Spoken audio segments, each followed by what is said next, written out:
guys, it's Rebecca with Brand True, and I want to talk to you about something that's been on my mind lately, which is when competitors set names that become the norm in a category. And it can be kind of confusing for brands to figure out, do they lean into that or do they try to make their own mark and use different language?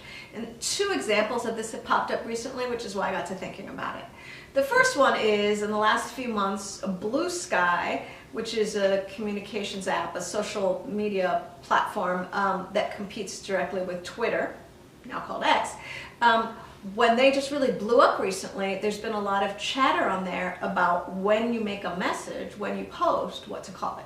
Because in Twitter, it was called a tweet, and that's quite lovely language.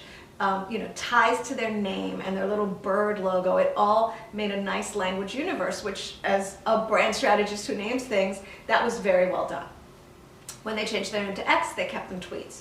So if you compete with them, you don't want to call posts tweets because it's too associated with them. You want to make your own mark.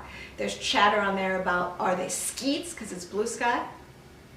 Or, do you just say, we'll speak English here and call them posts? Obviously, that's what I advocate, you can tell. But they definitely shouldn't use tweets. It's too branded, and they need to find something that isn't copying off of a competitor.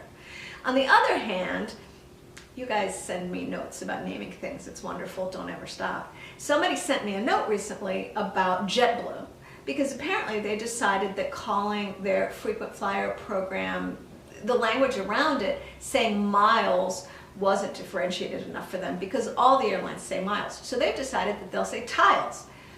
It rhymes with miles, but I don't know what it has to do with flying. What's more, when you amass miles or tiles, what's a group of tiles called? A mosaic.